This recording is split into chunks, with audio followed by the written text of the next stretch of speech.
This is the Home Tech Podcast show number 59, recorded on January 19th, 2012. I am your host, Jim Collison, broadcasting live from the AverageGuy.tv studios here on blustery and cold. And we're supposed to get some snow today, Andrew. It never did come, thank goodness. Bellevue, Nebraska, and posted each week with world-class show notes out at the AverageGuy.tv. You can contact the show, podcast at the AverageGuy.tv, and I do check that email from time to time. So actually, I check it every day. So if you do want to send us an email, you like something, if you don't like something, don't send it. Not interested. But if you do like something, let me know. If you'd like us to cover something, I'd like to know that as well. I'm just being honest, Andrew. Yeah, true. Track me down on Twitter at @JCollison. You can also find us on Facebook or on iTunes, and we've been getting a few more posts out there on Facebook. Just search for the Average Guy Podcast and leave your comments there. If you are out on iTunes, and you know what, I'd be real interested if you do download the show through iTunes.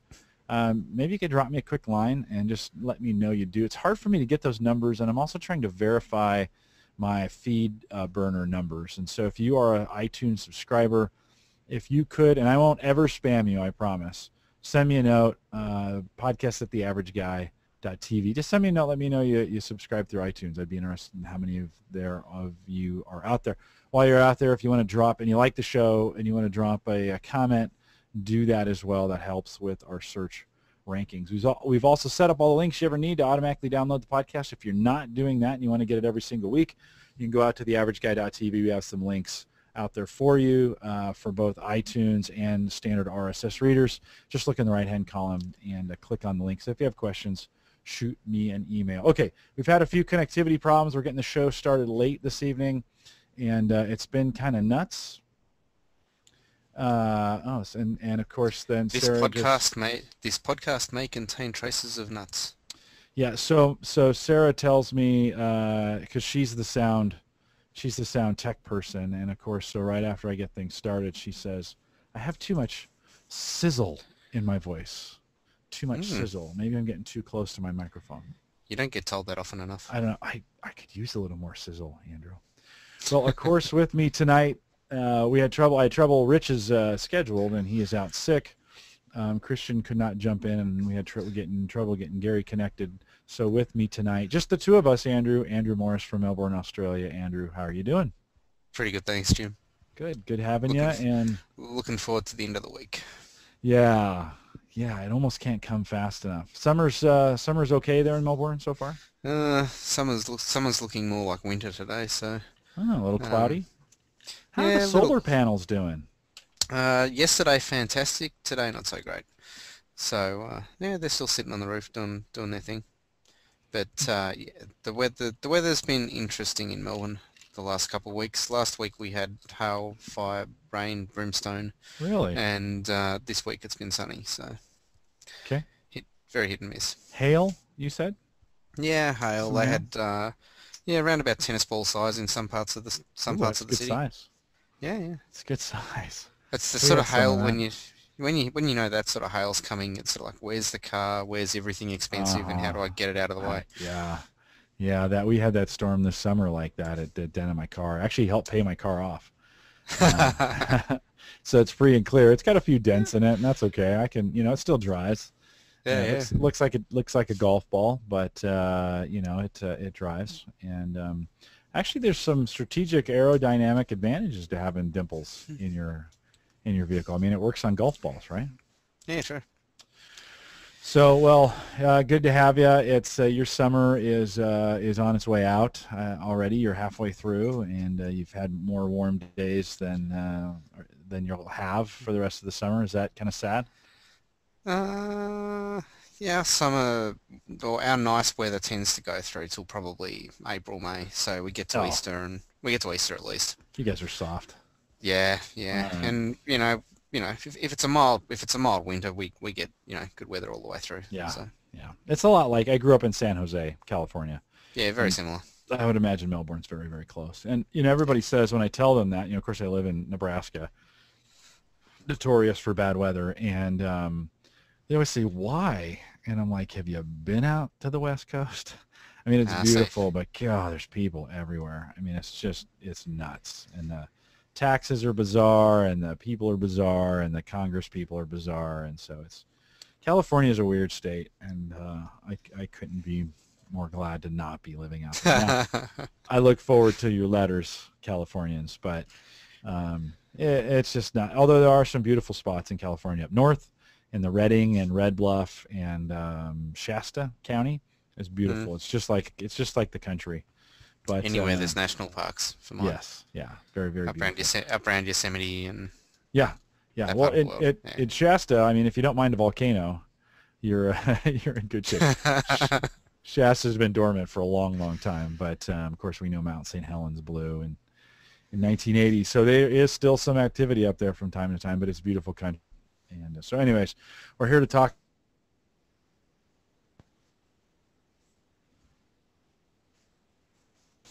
Alluded to this last night on the home server show, but last week I got to order an SSD drive. Did it drop out for good? Oh, okay. No, it's back. It's back. Okay. God, we're just having some weird issues tonight. I thought you must have pressed the onboard mute button then. Oh no, I just I wonder if it has to do with maybe the tightness of the cables here. Let's all right, let's try that.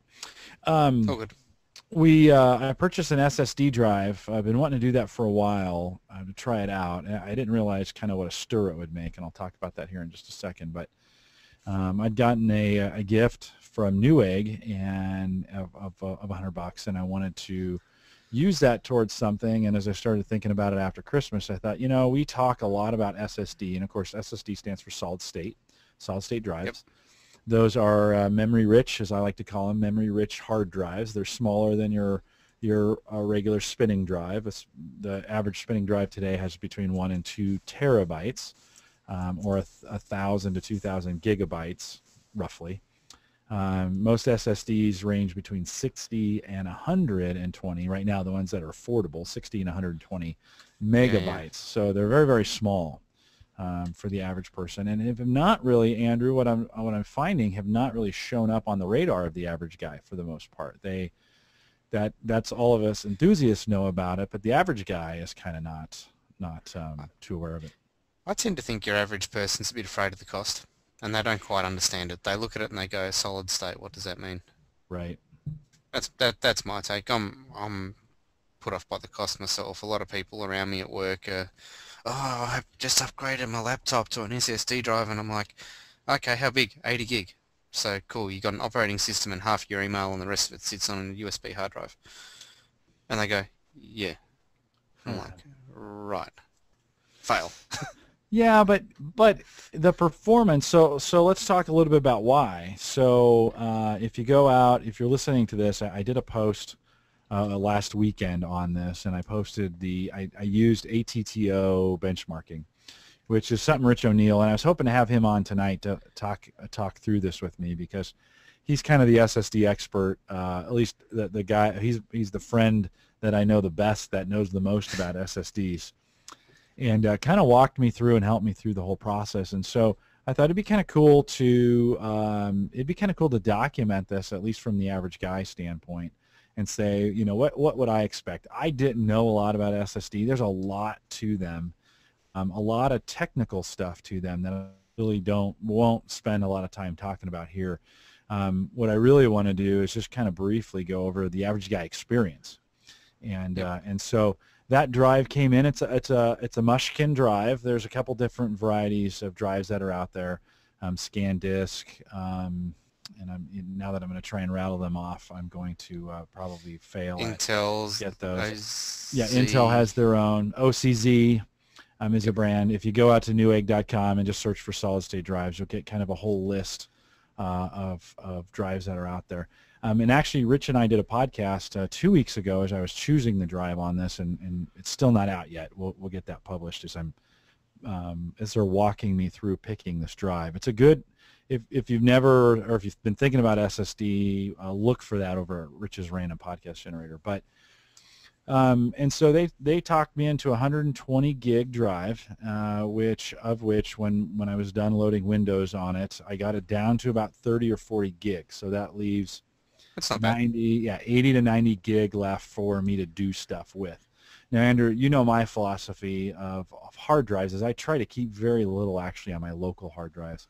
and I Yeah. try to move as much stuff as I can to the network that I really need to save. So an SSD, a small SSD drive works for me in some ways because I don't keep a lot of data local. Yeah. Yeah. If this the SSD drives today come in a 2.5-inch configuration, which is just like a laptop drive, so they're perfect for a drive replacement on a laptop. Yep. They Slot right just in. fit. Yep. Yep, they slip right in and do that. They'll also, and they will seriously increase the performance of your laptop if it's a little sluggish. Even newer laptops, if you put one in, you'll see a performance increase. I put it in a workstation, or I put it in a regular computer, and I actually used that comes with a 3.5-inch drive plate that you mount the SSD to, and then I actually mounted additional rails on the side to make it 5.25, so that I Yep. can mount it right underneath my DVD drive in my PC. Yep. So it's in Nice. there, up and hidden, very small, very cool. These things don't have any heat for the most part to them. Nothing you have to necessarily cool. Rich wanted me to duct tape it to the side of the. I think a lot of people use double stick tape, don't they? And they just, with the bit of the foam insulator in the middle, and just slap it on the side, plug your connector in, and you're golden. Yeah, yeah, because you don't need it. It's one of those things that doesn't need to be mounted necessarily correctly for airflow. Yeah, and there's no vibration and Right. any of those sorts of problems that you Yeah, get with the spindle drive. Yeah. no moving parts, nothing to worry about from a heat perspective. And I had all the components, and so I just rigged it up and put it in there. Went through the process. I did a fresh install of Windows on that, which is not difficult. You can do that from a CD or a USB, a USB memory stick. Yep. And did the install. And then in the post you'll see there's two additional things I did. I moved the page file off of the SSD drive and moved that over to the spinning. I still have a spinning drive in there that records TV content. I don't want to fill up that drive with recorded TV from Media Center. So I still, and I don't need a fast drive for that. So I still move that off onto a spinning drive. So I moved my page file over to that as well. So it's not trying to write out to that. You don't have to do that. That could stay there. I have a 8 gig of memory in there, so it took up 8 gig of space for the page file, and moving that got me a bunch of room back. And then I did one other thing. As I look on this here, I turned off hibernation. Yeah, I turned off hibernation, and it reserves a bunch of space so that when both page file and hibernation do very similar functions, in that they take anything that's in memory at the point and write it out to the hard drive. One for a disaster. Page file is used when the PC crashes or it has some problems. It writes that out to the hard drive so you can debug it. Hibernation just takes whatever's in memory, stores it so that when you turn your PC back on, it's right there. And of course, I don't use hibernation on a desktop. No need for that, and so I turn that off. And got a bunch of space back for that. And you can see on the post, by the time I was done, I had about 93 gig of that 111. It's 120 gig hard drive, 111 because of the math. Lots of formats, yeah. Yeah, not bad. That's pretty respectable, isn't it, really? I mean, what's that, 27, 28 gig for a full Windows install? That's with Office and everything else? Sure, that's everything. I put all the software back on it that I use, Procaster and Windows Live Essentials and Security Essentials, and just kind of the everything that you use on a regular basis, and so that's pretty well. So that's pretty impressive. I mean, when you consider that you're not going to store a lot of data on it and whatnot, it gives you that room and that flexibility that you probably wouldn't think you'd have otherwise. Yeah. I've always thought, an SSD, I'm gonna run out of space, or. And a very valid point. You do have to think about space management a little bit more careful than you would without one, right? I mean, I've filled up a terabyte. I mean, I had a terabyte spinning drive in there before, and I got close to filling that up at one point just because I put everything on it. Yeah. And I think I'm just looking at my home PC. I've got between two disks. I've got just under 500 gig, and I think I've got about 90 gig free between two drives. So Yeah. Well, a little bit. It's going to take a little bit, and I have not completely ruled out spinning drives. I mean, so if I have a home server, and I've also got some Drobo space that I use. yep, My goal is to really, so like as I'm recording the podcast tonight, the file that we're doing for both the audio and the video is being recorded to the SSD drive, right? So it yep, is going there. When I am done, I'll pull that off and I'll move it off onto the network, or I'll move it somewhere to the Drobo or something like that, maybe both even.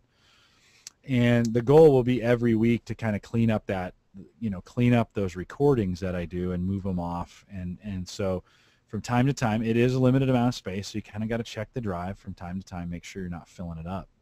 yeah, And so it does require. Now, if you go out to the averageguy.tv and scroll down a little bit to look at this post, I did post some benchmarks, some read and write benchmarks that, again, I just took the defaults on this tester. I didn't really do much. Installed it on the old PC, and you can see, my read and writes starting at about,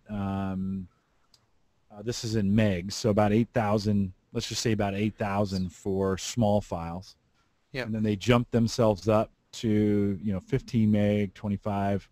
This is megs per second, 25 megs per second. Eventually capping out at about between 80 and 90 megs per second on the spinning drive. Okay, so yep, even in the larger files, capping out at that. When I ran that same test on the SSD, I got double the speed on the smaller files. So it went from 8 to 9,000 to 19 or 20, almost double the speed on those files that are half a meg or smaller. And of course, those smaller files are the ones that are taking longer to write because of the overhead associated with them. And then that just jumps up from there, 36, 68, 84. I'm already maxed out on the other drive at this speed, but it goes all the way up to 280,000 megs per second in a read and write speed. Roughly, these are just big round numbers. yeah. And so I'm getting almost 4 times the write speed on the larger files. Yeah, so that must make a hell of a difference to actually your usability and your seat of the pants performance on the machine too. Yeah, so Media Center opens in like 6 seconds on average. Nice. I mean, just bam.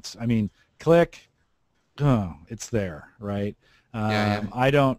You open Chrome and you click it, it opens and the web page is there. There's very little waiting.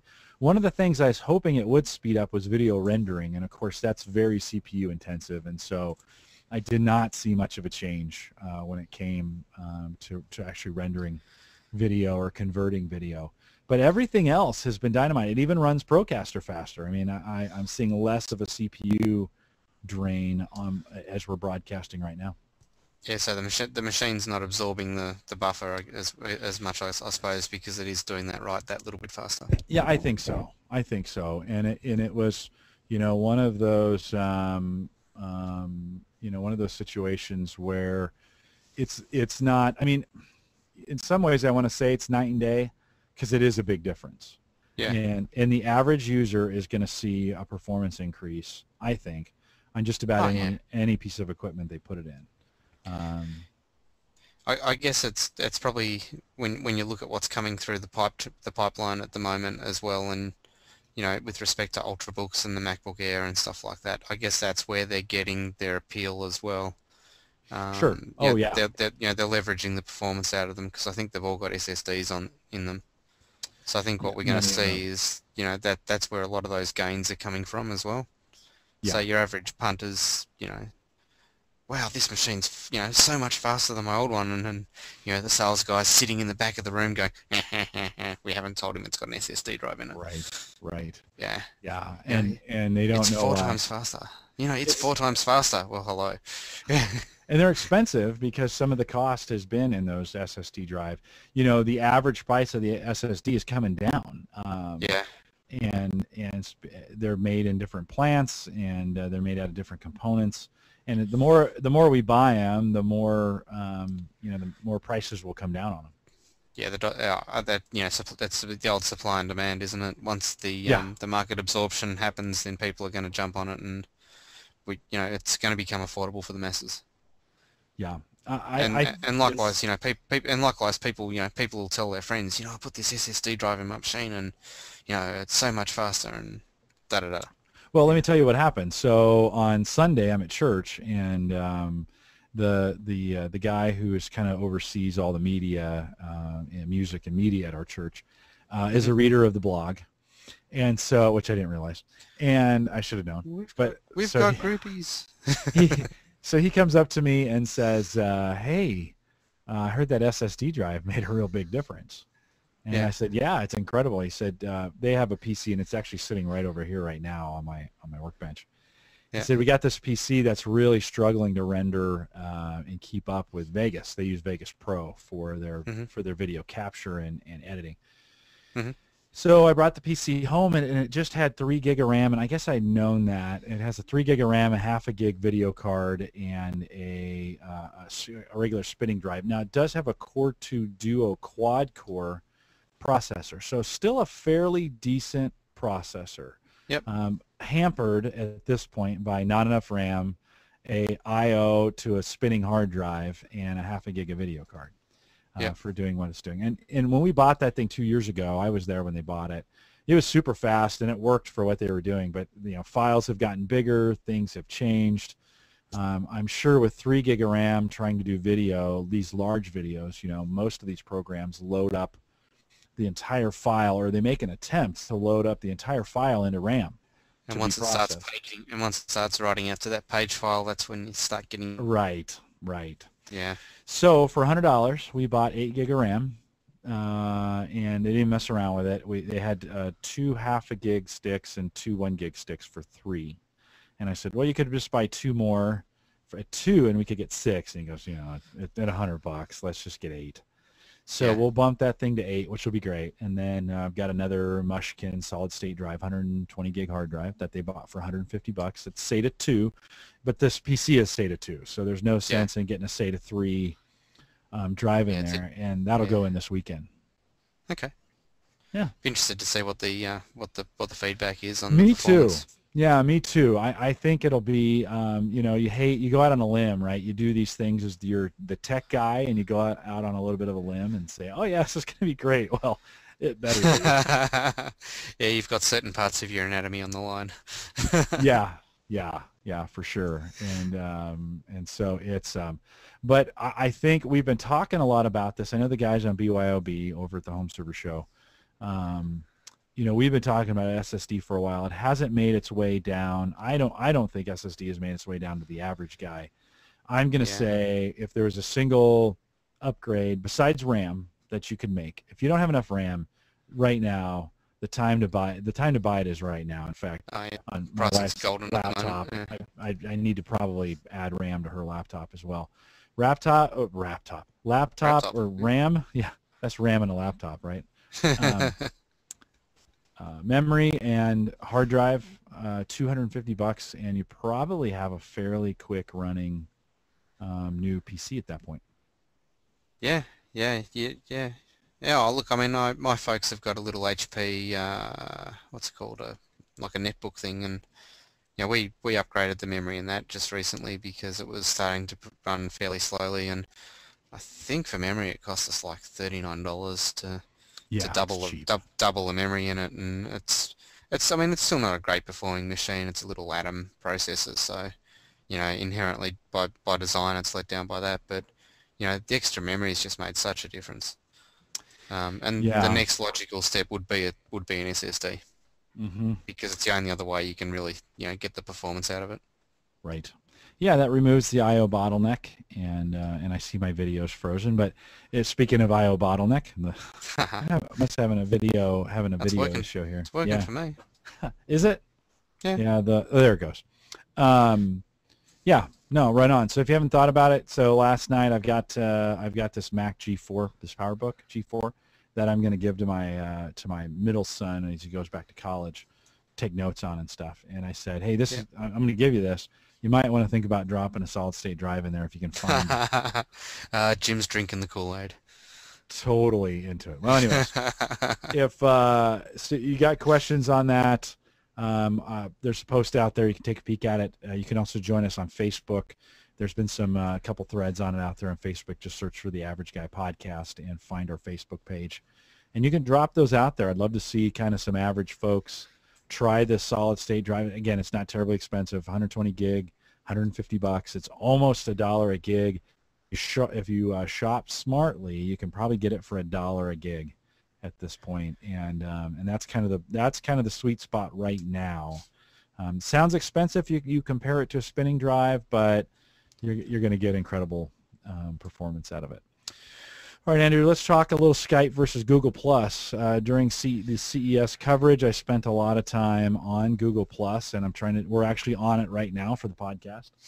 Yeah, and it's working well. Yeah, and I think we've been on Skype, and one of the disadvantages to Skype has always been when you come across somebody who has a poor internet connection, it seems to drag everybody down in the process.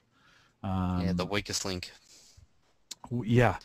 A lot of people, not everybody has made the jump to Google Plus, and if you don't have a Google Plus account, it's really easy. Just go to plus.google.com, and if you have a Gmail account, just sign in. You already have a Plus account. But if you don't, sign up for a Gmail account. Yeah, I know it's one more account, but get past it, get through it.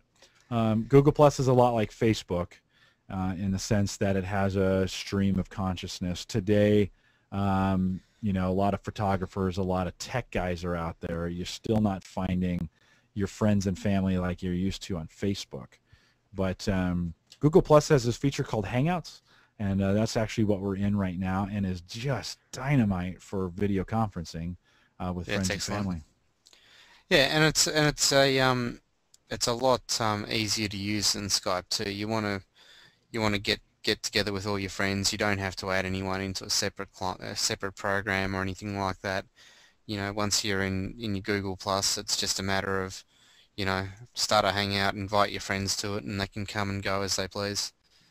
And as Jim was saying, very, very good with poor bandwidth. We were talking to Singapore at Christmas time over a satellite link using Google Plus, and that was so much better than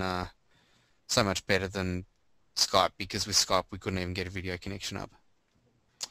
Yeah, well, and it's up to 10 users. So with Skype, if you put 10 users in there, first you got to buy extra to get the video. You've got to buy an extra subscription, and this year it's $100 to have this multi-group video chat. Where with Google Plus, it's free.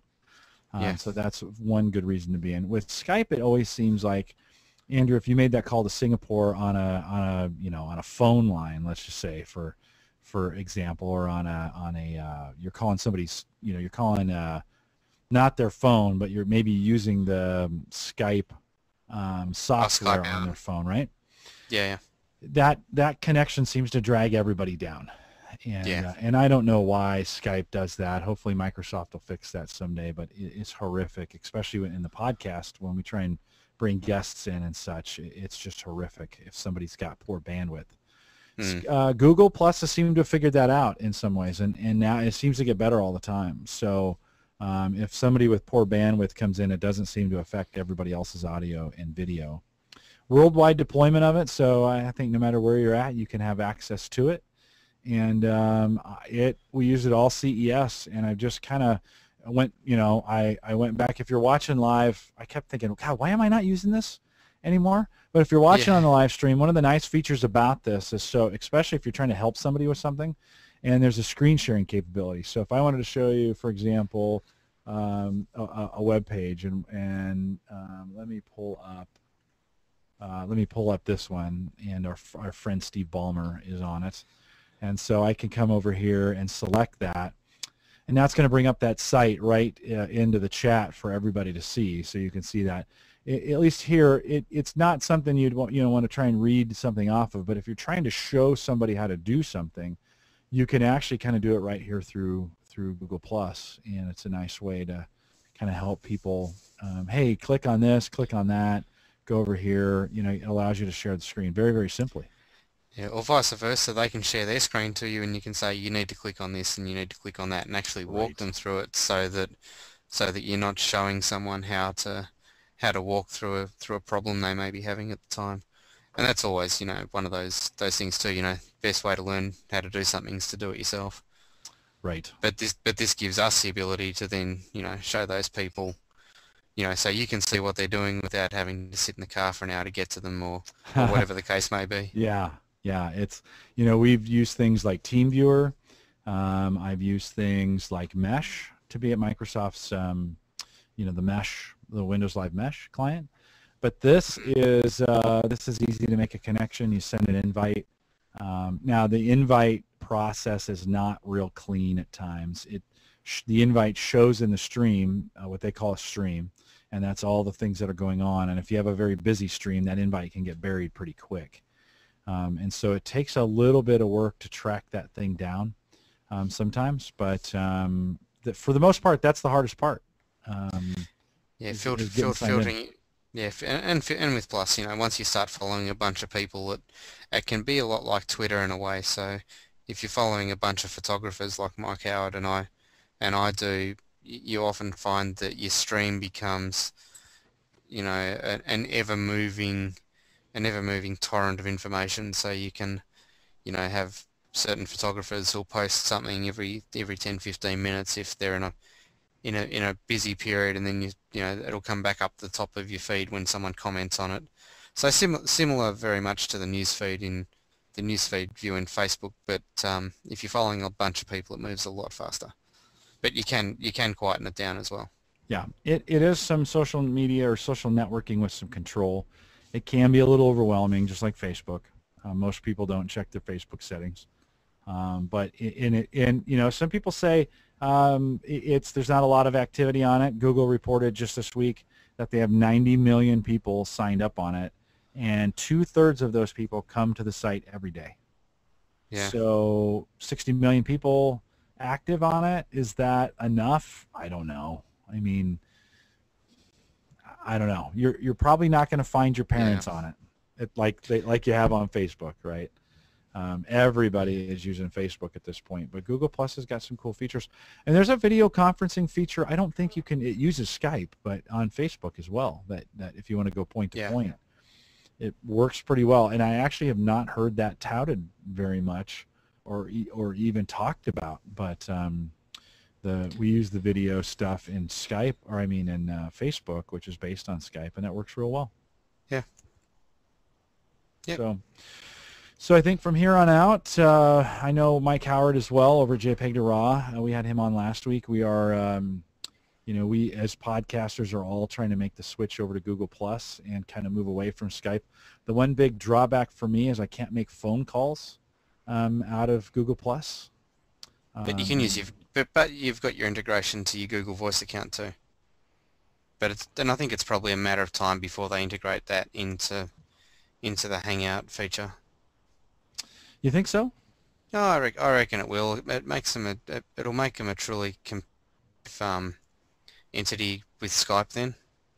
So I think, and why wouldn't they? You can do video talk straight from within the chat feature within Gmail as well. You don't have to necessarily go to Plus. So I think it's just a matter of time before someone in Google says, hey, if we get our Google Voice guys to talk to our Google Chat guys, we can probably get this little thing going on where you can talk to the real world as well as talking within the computer environment. Yeah. I think makes you're right. sense. I hope they're moving in that direction. I hope that. Well, I guess who knows really. Yeah. It's that would be the next if I could, because I can I can go into my Gmail client, so to speak, my Gmail page, and make a call directly from the page for free. Make a phone call. So what would be great if there was a little dial pad, right here in a Google Hangout. If I could invoke a little dial pad, call somebody, and then just bring their audio into this conversation. Well, that'd be great, wouldn't it? That'd be phenomenal. Yeah. And then once in probably the next iteration of the of something like that, you can see that we'll probably be able to bring in the video feature that's built into most handsets these days and turn it into a video call. Mm-hmm. Yeah. Now there's some Hey, cool stuff coming. yeah, we should be in product development for Google. I'm sure they've thought of that, Andrew. I'm just saying, I'm sure they thought of it. Yes. Let's talk a little bit about, was it yesterday or 2 days ago, there was kind of a blackout on the internet, so to speak, right? In support, was that yesterday, the 18th? Yeah, it was Yeah, yesterday. it was So the 18th. yeah. So one of the things that I guess this was what we're looking at was the internet crackdown against piracy. I think there's various acronyms tracking around. There's PIPA and SOPA, and I'm not really sure what any of them stand for, but I think the biggest impact that was seen by a lot of people was the Google logo had a great big black box over the top of it, and Wikipedia took a stance, and anytime you tried to go to a Wikipedia page, you'd get a big black page that came out over the top, and not really sure where they thought they were going to get with it though. From both sides. Yeah, yeah, and actually, today I've heard some stories though that did make a difference, and there were some 29 senators who switched their vote from being for it to being against it after they Wow. saw. Now I haven't. I was listening to This Week in Google, and which had recorded yesterday, and they put out last night. Yep. I can't verify that or follow up on it. I'm with you, Andrew. I'm really skeptical. In fact, who was I talking to? Maybe it was Rich earlier about, does writing your congressman or senator, does that really make a difference? Do you feel like in Australia you can write your local government official and it makes a difference there in Melbourne? No. Yeah. Doing some thinking music with that. No. I think the average American probably feels that way too, is that, oh, what difference is it going to make? Sometimes some sections that we have get really poor. I mean, maybe 15 or 20% of the people come out and vote. And the naysayers, oh, this is what's wrong with democracy and blah, blah, blah. Yeah. I don't get too worried about that. I see things like this. I think when it really does matter and it's really important and it really needs the attention of the public, whether you fall on one side or the other on this Occupy movement that is going on here in the United States. Yeah. It's happening out here as well. Is it as well? Yeah. The public squatters really occupy. Yeah, and it's kind of trendy. It's I think now it's becoming more trendy than. I was reading a report that in LA, the Occupy folks, once they left behind like 2 tons of trash. Yeah, that's what we've seen out here as well. Yeah, right. It's like, so now the city government has to pay. So they just imposed, a fee on their own city government. Let's have to clean up after them. To clean up their mess. They're not being very good stewards. They're rallying against the 1%, and yet they trash the whatever the public land, the city offices that they're on.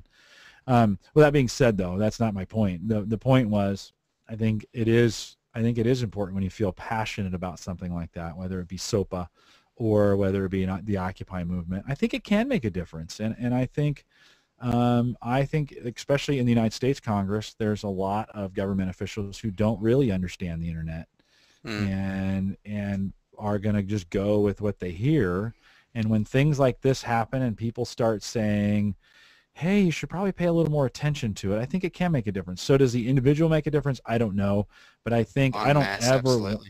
in a free country, in a free world, in free democracy, I don't ever want anyone not to act when they feel passionate about it. Yeah.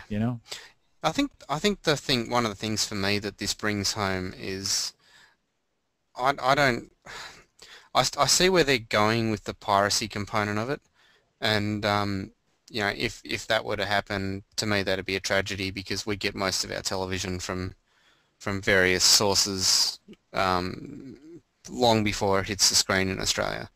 But I think it shows it shows an immense lack of understanding about what the internet actually is. Hmm. You know, I think if you don't even take into account, you know, the software piracy, the video piracy, and all the rest of it, and where they're coming from with that. If you look at the internet as a whole, it's always been an unpoliced medium. And effectively, what this was going to do for mine is turn it into a policed media. And you just can't do that. You know, it's a Right. it's a Right. it's the you know it's how long have we called it the global information superhighway? Right. I mean, you know, unless you get every single country 100% on board with this, I just don't see where the US Congress was going with it. Well, certainly, it reeks a little bit of what China is attempting to do or is doing, and their filtering and monitoring of the internet as they shut things down. Mm.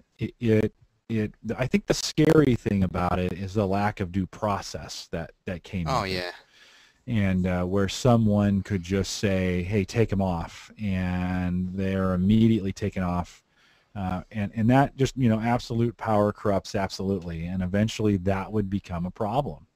yeah, I think there were some, I don't want to get too political on this, but because this is a tech show, but it is related to technology. yeah, There should always be some kind of due process, and it's a removal of freedom, not an enhancement to it. yeah. And And from my perspective, you know, as an Australian, I've got services that are hosted in the US. right, You know, websites and things like that.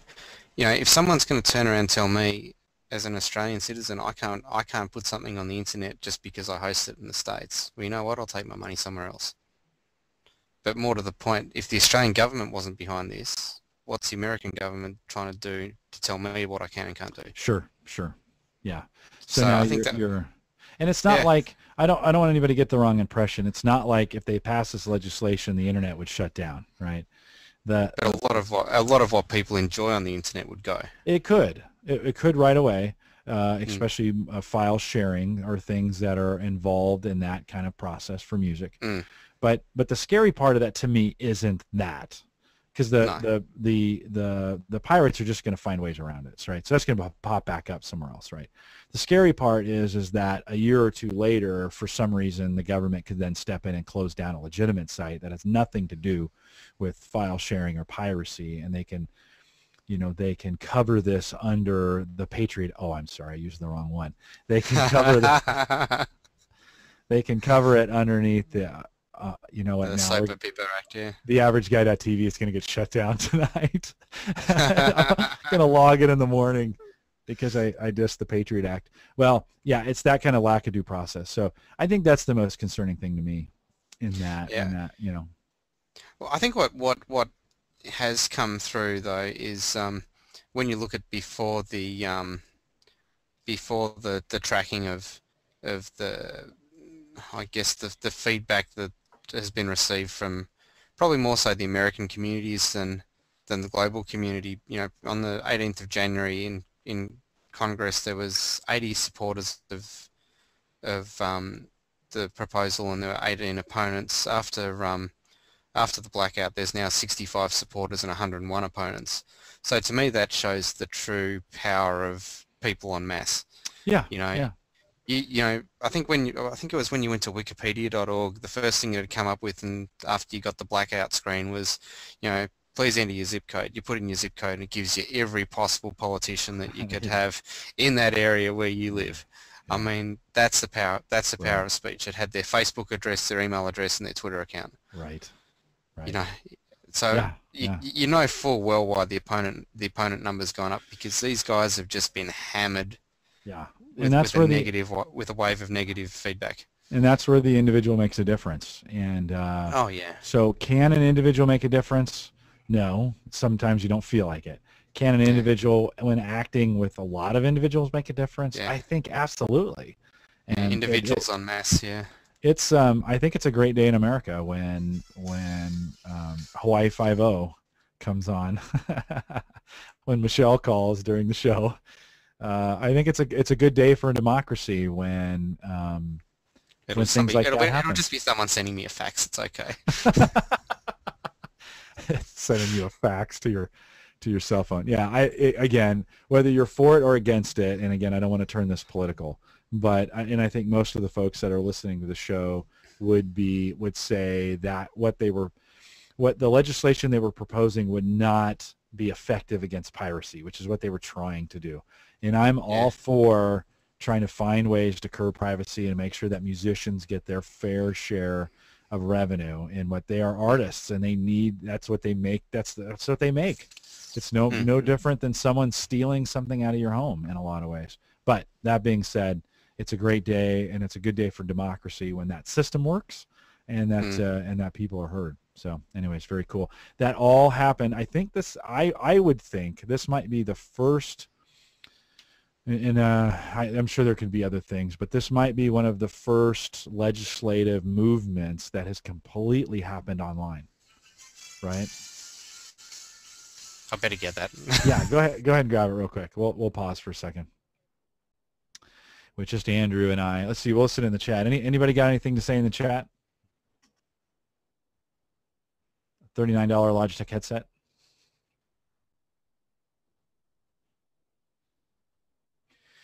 Yeah, you guys were talking about equipment. I will mention that, let's see, I got a message here somewhere.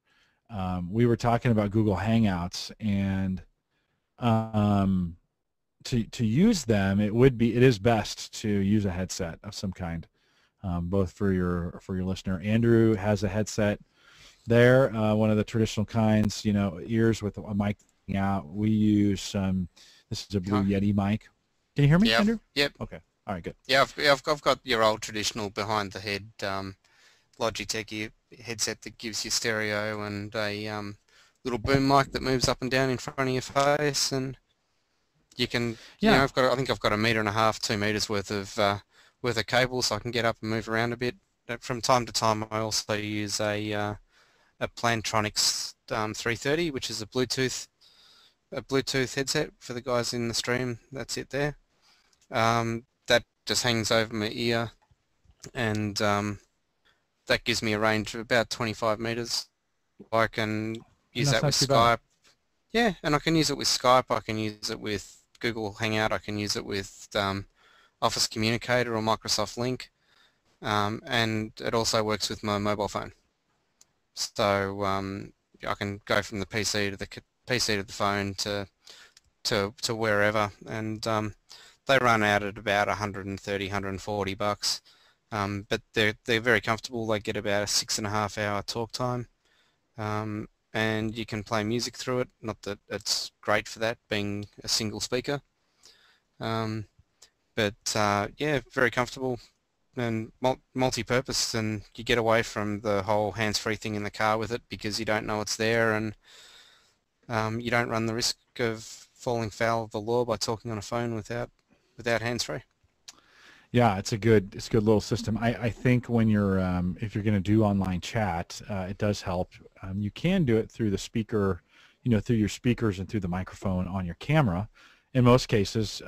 But you do get really better quality if you've got some kind of headset going. Oh, yeah. It just helps. Sometimes you get an echo and it's hard to hear somebody. So, actually, I had a friend go to Walmart, and for $18.88, you know how Walmart's weird pricing is, at least here in the United States, $18.88, she picked up a set of headphones that worked really, really, they sounded really good right out of the chute. And so you can find a cheap pair of headphones and do it that way. Just to wrap up that discussion on the open and free internet, at 4 o'clock this afternoon, so we're recording this on January 19th, 4 o'clock this afternoon Central or Eastern, there were a bunch of sites then that were, there were some folks that were arrested this morning, 7 individuals arrested who run some sites that do this this file sharing and media, where there's music being shared. And so the Department of Justice, Motion Picture Association of America, Universal Music, the Recording Industry Association of America, the FBI, the U.S. Copyright Office, Universal Music France, of course, Senator Christopher Dodd, who was behind a lot of this legislation, or was one of the co-sponsors in this, I think, the White House and BMI were all attacked So the hackers went after him to to kind of retaliate for, which is just it's just a kind of an interesting, kind of commentary on. That always ends badly, though. Yeah, well, it's the old mob retaliation, right? I mean, they're going after it where it hurts, and a lot of these government sites aren't buttoned up very well, and Yeah. So as of the last writing, White House, Copyright Office, Christopher Dodd, BMI, the MPAA, and the FBI, Viacom, Universal had all come back up, but there were some that were still down. So this is there's some people who feel strongly about this, and it's I think it's going to be a debate that we're going to have for a while. I don't want to get into a political debate about it, but it's going to hang around for a while. If you're not paying attention, you might want to. I think it's going to affect how we use the internet. Yeah, I don't think anyone's going to I don't think most people are considering it to be political. I think most people probably consider it more to be an infringement on their own rights. Yeah. That's sort of very much Sure. my read on it. Sure. I mean, what if I said, I didn't agree with something that President Obama had acted into legislation or had deemed into legislation, and then the next day my site was taken down? Yeah, exactly. I mean, it has that kind of broad, or could have that kind of broad sweeping power. I don't want that. That's not liberty. Yeah, it also has the implication of if I say something someone doesn't like, where do you stop? Right. We have similar issues here. We've got politicians down here who are trying to do the right thing with inappropriate content, so child pornography and stuff like that, and even broad stream pornography. But at the end of the day, it comes down to that's one guy's opinion against how the internet should be used in this particular instance, and he's got no backing from anyone, but he's still pushing the barrow. So yeah, it'll be interesting, but it still comes back to my spin is it comes back to what I was saying before. Global uncontrolled, unpoliced media. How do you Right. how come? Well, you how come come up one with a new model, right? You come up with a different model that combats piracy. You don't. It's the old model. We could talk about this forever. John said, Joe Miner, John, who's Joe Miner in the chat, said they're going to come and take my SSD drive away from me. Well, to move away from that, Andrew, either today or yesterday, Jerry Yang has resigned as the CEO of Yahoo. And if a tree fell in the forest and no one was there to hear it, would it make a sound? I think Yahoo's had the writing on the wall for some time now. Yeah, but what do they do with it? I mean, it's a huge. Yeah. The traffic at Yahoo is still gigantic. It's an immense beast, isn't it? But what's going to happen? Will Microsoft pick it up? Is the only reason Yahoo existed the way it has for so long been because Jerry Yang's been sitting there going, I didn't build it for this. Is it so now does that mean that there's a potential that Microsoft are going to come and absorb it into Bing and they'll probably the whole Yahoo Mail, make the best of Hotmail and Yahoo Mail, or the only property's worth anything. Yeah, but then what about the rest of it? Yahoo TV in Australia at least never got up and did anything. I don't know about the US. No. There's probably some search technologies that an organisation like Microsoft would integrate, but I think as a search engine, I can't remember the last time I ever went to Yahoo. Yeah, Rennie's just put in the chat that Yahoo is the Kodak of search. Yeah, right. Yeah, they had it. They had it all. I mean, they had email. They had search. Yeah. They were Google before Google. And they had all the right ideas. I mean, they bought properties. They tried to absorb them in. They tried to make their web presence make sense. But it just didn't. Google came right behind them and just blew past them because Yahoo did not capture the revenue portion of it. I mean, Google did it all. Google didn't do it better. They just did it with better revenue. Yeah. But I think the thing that Google had over Yahoo was their marketing machine. When's the last time you heard anyone say, "I'm just going to go on Yahoo something"? We call our kids Yahoos, but Yeah, exactly. yeah. It's become the vernacular, hasn't it? You always Google something. I'll go and check that on Google. I'll go and look at it on YouTube. I'll go and you know, s- I'll subscribe to it in Google Reader. We use Google Docs. We use Google Mail. Right. It's Yeah. just they're just there. Right. They've Right. just done it.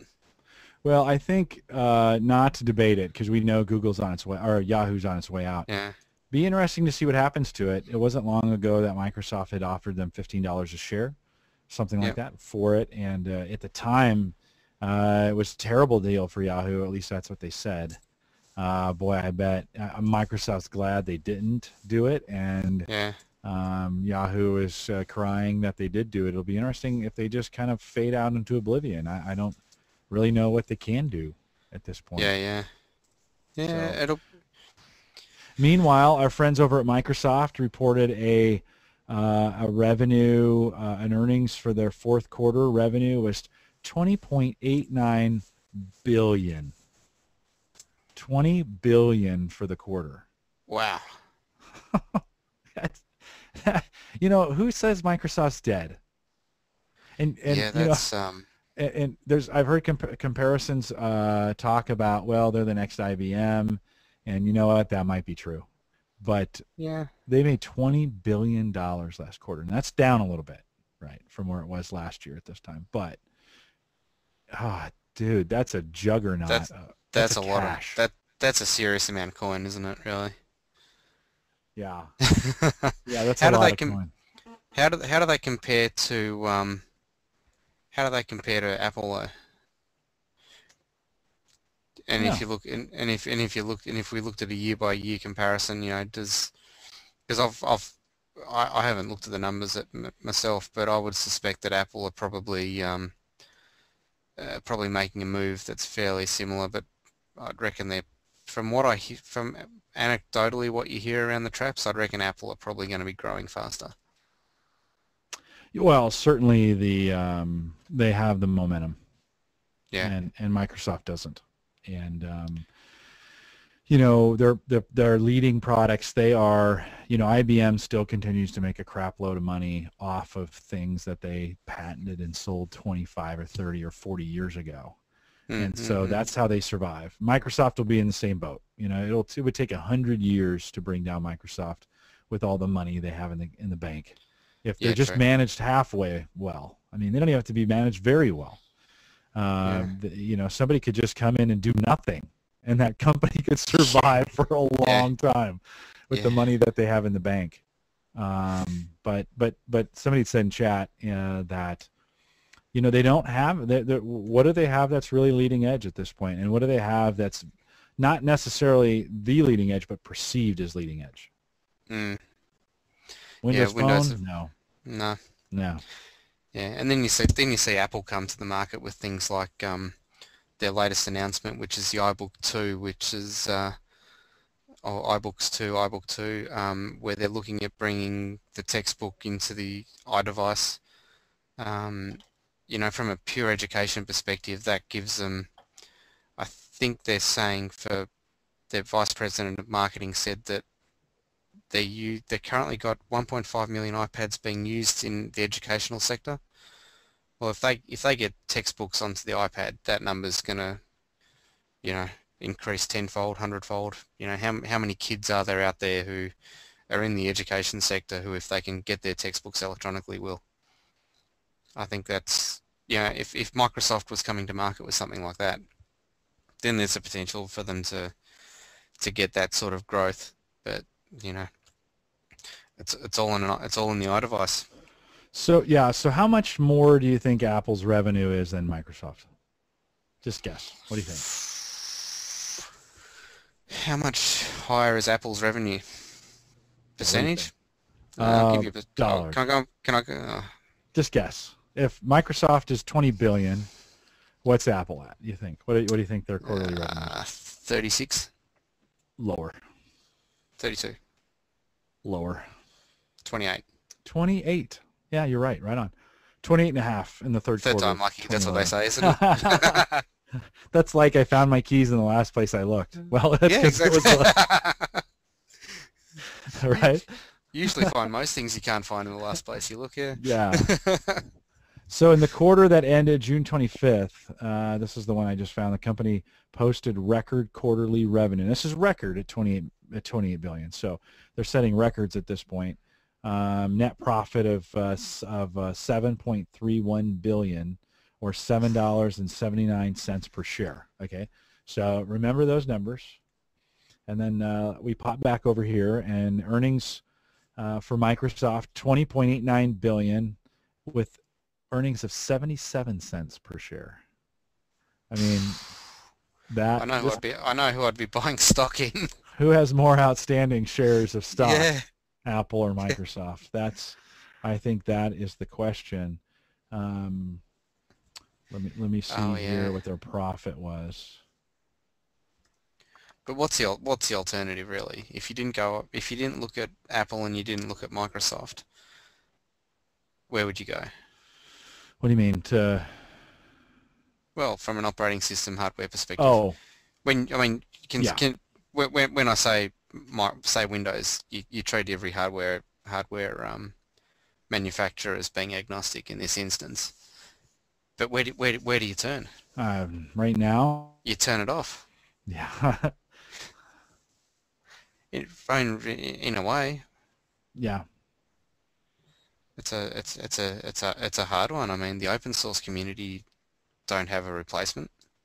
Not yet, not in my view. No, right. Yeah, well, that's what I'm saying. I mean, every PC in the world runs Windows at this point, just about. I mean, okay, there are some running iOS, but it's. I mean, think about it. There is no iOS devices in gas stations that feed kiosks, right, or gas pumps. Yeah, true. Right.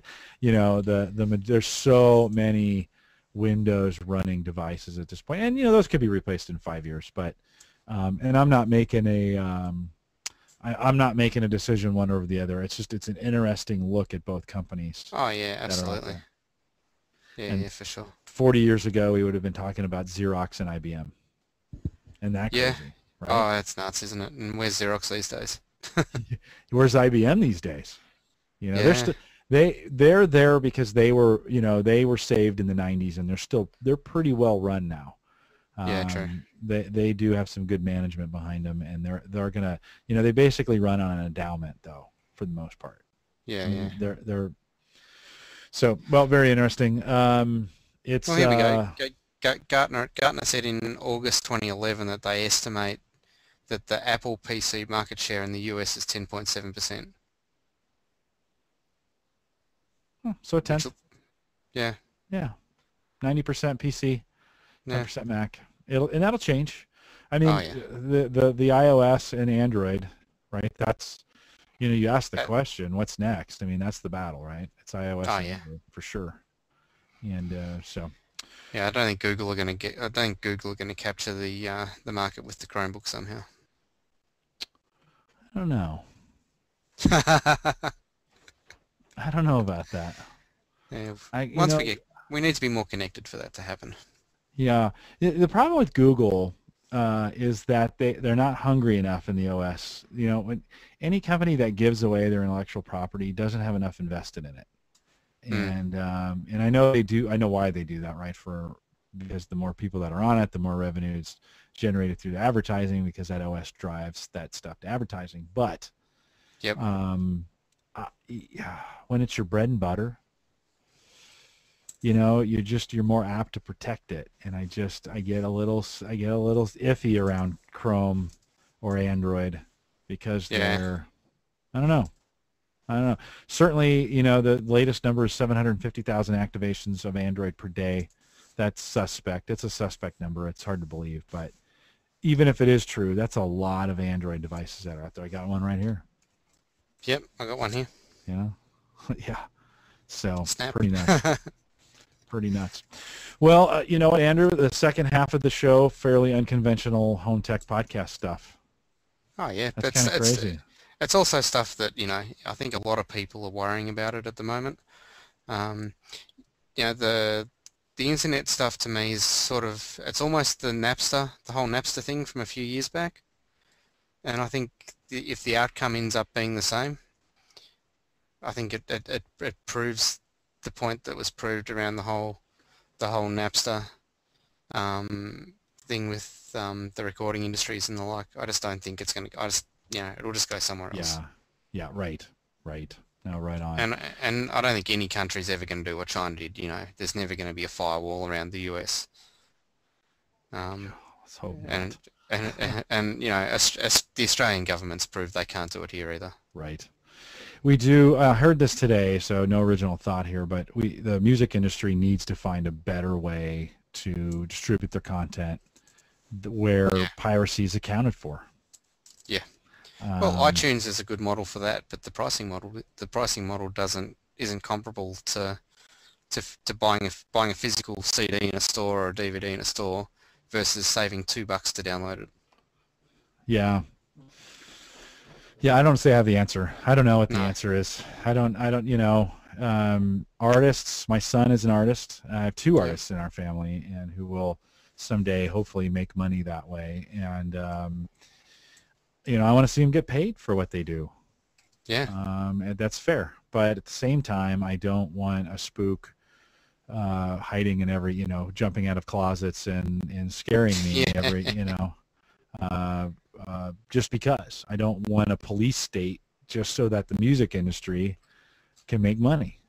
Yeah, true. So I think we learned with Prohibition that doesn't work. Yeah. Yeah. They're gonna make moonshine. It's gonna happen, right? Yeah, We'll come back to the Al Capone days, Tommy Oh, guns. if there was never a bigger failure in that, I mean, just go back to Prohibition. Study what the U.S. government tried to do during the Prohibition era.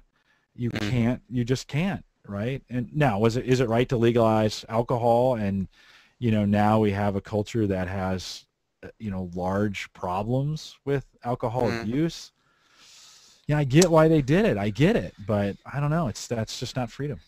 Yeah, it'll be the same discussion with the whole smoking debate as well. Yeah. Well, we could go with this for hours. We just in the state of Nebraska, we just banned it everywhere. Sure, you can buy cigarettes all you want. You just can't smoke them anywhere. Yeah. And look, Australia's going down that path. I think about 7 or 8 years ago, you stopped being able to smoke in a restaurant. Right. You now can't smoke in a bar. You got to go outside. It's just a matter of time before they'll encourage it to. You can't even now. You can't smoke in your car if you've got kids in the car. Oh, really? Yeah, you can be fined for that. Wow. So it's a matter of time. Yeah. With stuff like that. Yeah. Well, it's interesting it'll be interesting to follow this because it's not over today, right? It's not like it's over.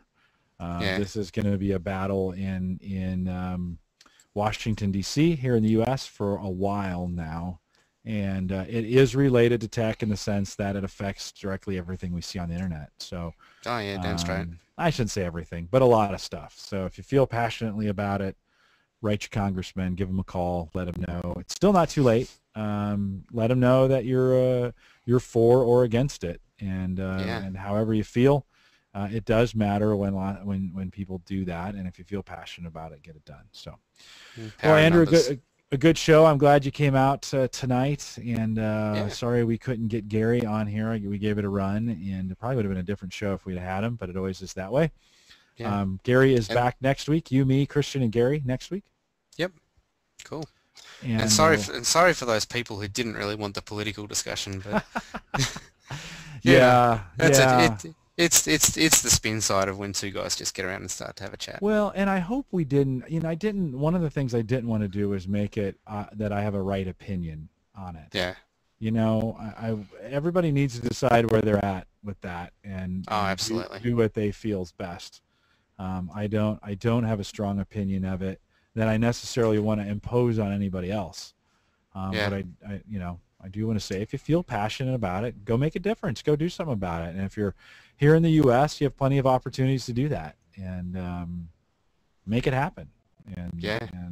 So if you're not in the U.S., I'd really be interested in why you're listening to this podcast. So send me an email. podcast at theaverageguy.tv. Andrew, we do have quite a few Australian listeners. I've checked the map from time to time, and we've got a good representation from Australia there. You guys should rise up and be counted as the Home Tech Podcast listener. So send me an email, podcast at theaverageguy.tv. Of course, you can find us on Facebook. Just search for The Average Guy Podcast. Send me a tweet if you'd like.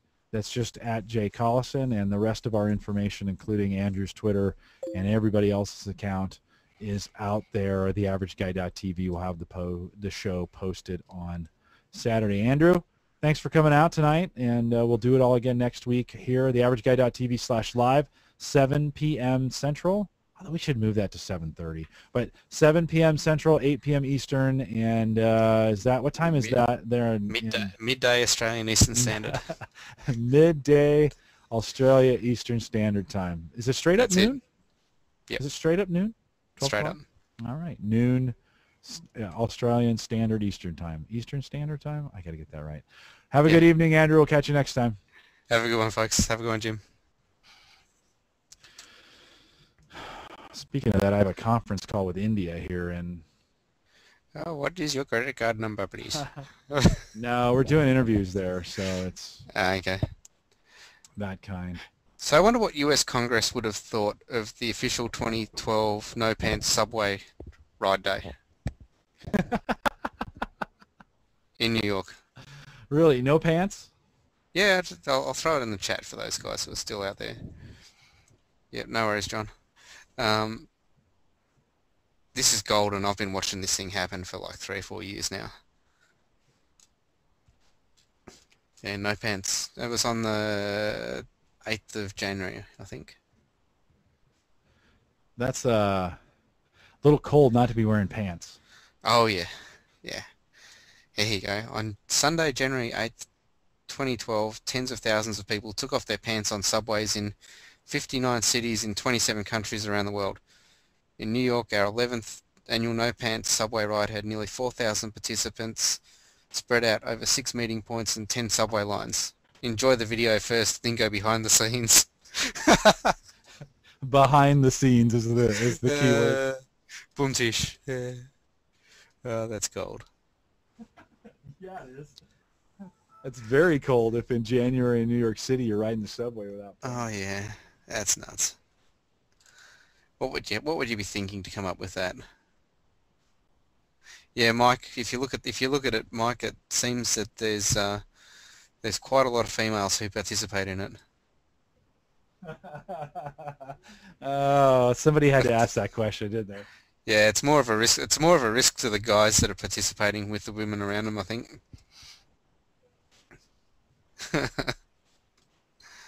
Oh dear. Who comes up with this shit? I mean, seriously. Yeah. There's even a photo here of a guy with one leg. Military. Rennie, there's no subways in Brisbane?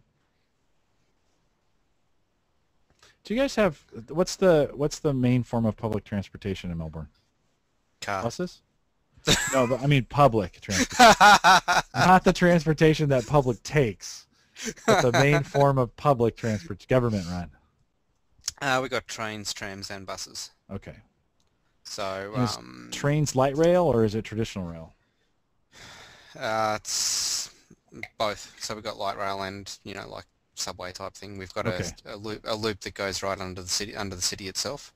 The train network covers more of the city, but the tram network sort of fills in the gaps in the middle. Trams are the narrow track, narrow gauge. Yeah, narrow gauge. They're actually on the street as Right. well.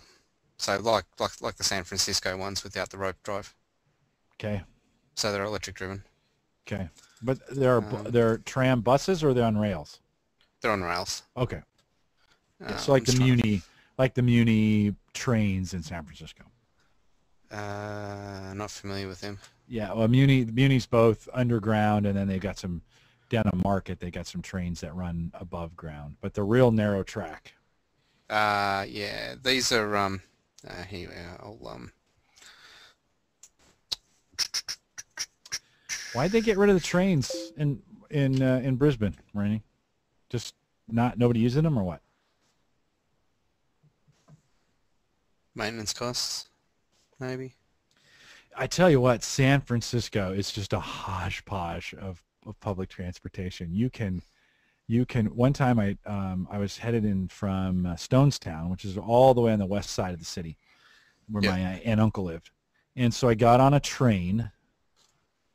Well, let's see. I got on a tram that went into the tunnel, but they were working on the tunnel, so they put us on buses. They bussed us up over the hill, Nob Hill. No, not Nob Hill. Anyways, they bussed us up over the hill and down, then put us back on trains or trams that took us into the city. And you can go, and then if you want to go down to the wharf, you jump on the cable car and take the cable car down to the wharf. So there's just a couple different, and then if you want to get out of the city, you jump on BART, which is the light rail. And all those converge on Market Street. It's just a mess.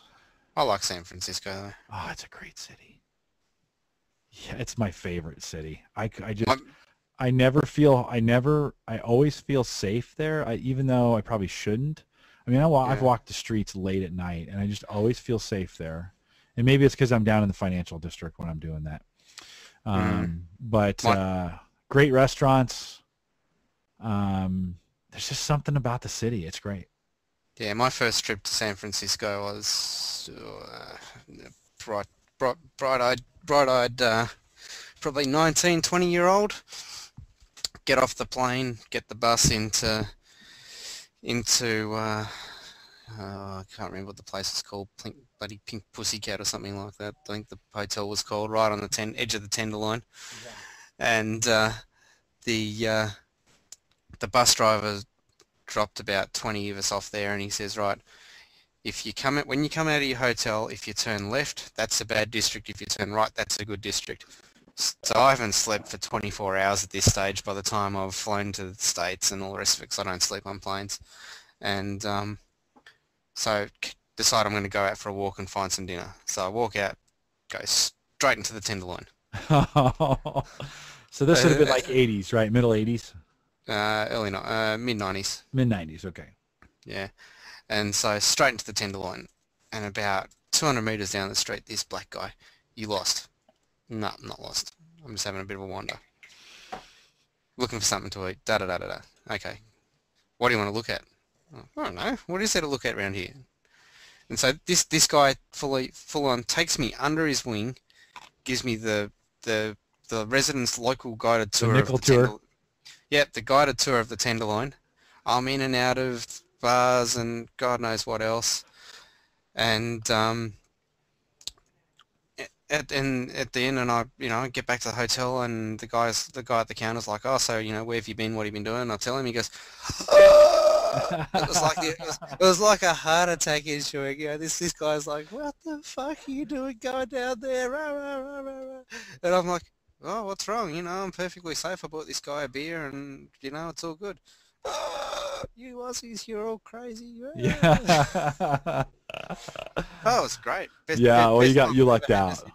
Oh yeah, you lucked out. Did you get to Chinatown when you're down there? Yeah. I've had probably 6 weeks in San Fran in the various trips I've been over there. That's great. I try to get there every October, and for Oracle's Open World, and I just love that city. That's great. A couple years ago, I got my first catamaran trip underneath the Golden Gate Bridge. Oh, that'd be fantastic. And I grew up in the Bay Area, but we had never, and I'd been to the bridge. I mean, every summer we would go up there for various reasons. And so, I grew up around San Francisco and the ins and outs of it, and my dad hated the city. But so for the first time, I actually got to go underneath it, and that is, if you're ever in San Francisco and you get a chance to go out on a bay cruise, take it. It's awesome. Very cool. Yeah, we were there in summer and went out on the trampoline on a cat, and I think from memory there were dolphins or sharks or something sort of floating around. You could see these fish swimming around. It was fantastic. Yeah. Oh, they take you just out underneath the Golden Gate Bridge, right to the breakwater out there, and where the bay and the ocean meet, and then they turn it around and motor you back in. Yeah, And, sounds like a very similar run to the one we did. yeah, depending upon the time of day, whether the tide is coming in or going out, that water is going 15 or 20 knots in Yeah. either direction. And my dad tells the story when he was a kid. They lived out there in Hunters Point, and which is on the inlet side it's on the inside of the bay.